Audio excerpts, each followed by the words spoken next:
Hey, this is Eric with the Obituary app, and today's topic, how to write an obituary. Now don't get worried. Writing an obituary is not a hard process, you just need to pay attention. There are basically three reasons you need to keep in mind when creating an obituary.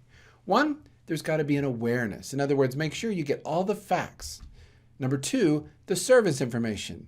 Make sure everyone knows what's going to happen and when it's going to happen. And finally, all the biographical information. You're going to need that. So let's jump into it. When we talk about awareness, the very first thing you need to do is make sure that if you're the one writing the obituary, you have the family blessing to do so. Typically, the family will choose someone or designate someone to write the obituary. So before you just take it upon yourself to do it, ask them. See if there's already someone doing it. Chances are they'll let you do it, but just make sure you have group consensus because you don't need any kind of stress during this time. Next, make sure you put the full name, and I mean the full name of the decedent on the obituary.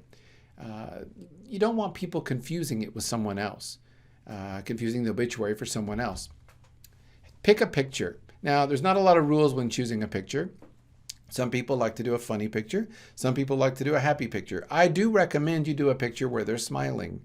But in the end, you probably want to run that by the family as well, the other members of your family, to make sure that it's acceptable. Make sure you get their birthday and put that on there. That helps people know that they're looking at the right person, that they're seeing the obituary for the right person. Make sure you mention their spouses and children, if they had any, and just once again, so that you can give them respect and so people can see who they're leaving a legacy with. Service information is another key part. You want to definitely make sure you list the funeral home that the service is going to be at. This is one of the parts you must not leave out because think about it. People may want to send flowers. They may want to send their wishes. And when you give the funeral home, you give them an address to do so. Make sure they know the service date, when the service is going to be. Now keep in mind, there may be a service in the funeral home, there may be a service in a church, and there also may be a cemetery service or a scattering service. So make sure that you mention every part so that people can understand how they can show their love for this person. Also, you might want to list any family wishes. A lot of times when someone passes away, instead of flowers, the family may want donations made to a favorite nonprofit, or they may want their wishes done in a certain way. So find that out. Think about that and make sure that's listed in the obituary as well, so people once again can know how to send their love. In the biography, this is where you get all the facts. This is where you tell the story. Now, this is probably the part that people find the most hard, and that's why you need to work on it a little bit. Because keep in mind, this is going to be a lasting testament for years. List the schools they went to. That way, when people are doing searches on schools, they can more easily find someone in their school who may have passed away. List their work, their hobbies. What did they love doing? How did they make a living? What did they love doing? What was their passion? And then, of course, list some of the lives that they enriched. People always want to know that they affected someone else. So if you know that the person who passed affected someone else in a very positive way, you might want to get their permission to list their story and how they were touched by the person who passed.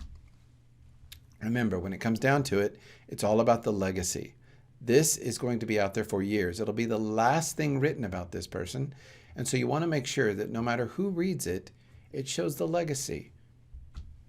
Remember, this is a big one, check your spelling. One of the biggest mistakes people make in an obituary is they write it and then they never check the spelling. Now, when checking spelling, you always want to run it by someone else. Don't just trust yourself and don't just trust an automatic spell check in your word processor. Always run it by someone else. And I'll give you a little hint. Sometimes it helps to read the obituary backwards. Believe it or not, you can find a lot of spelling mistakes that way. How long should it be? Well, it depends on where the obituary is going to be. If you're going to put it in a newspaper, keep in mind you're paying for every word, so you may want to make it a little concise. However, if you're posting it online or putting it in the Obituary app or other online places where length really doesn't have a consequence, then you need to be as comprehensive as possible. Now, I'm a big fan of that, obviously. One of the best questions I can ask you that will help you write an obituary for someone else is basically, what would you want someone to say about you? Think about that. How do you want your obituary written? What are the important things to you that you would want other people to know or that you would want to be remembered by? Well, I'm Eric Spellman with the Obituary app. And remember, download the Obituary app, the #1 obituary source, every obituary in the palm of your hand.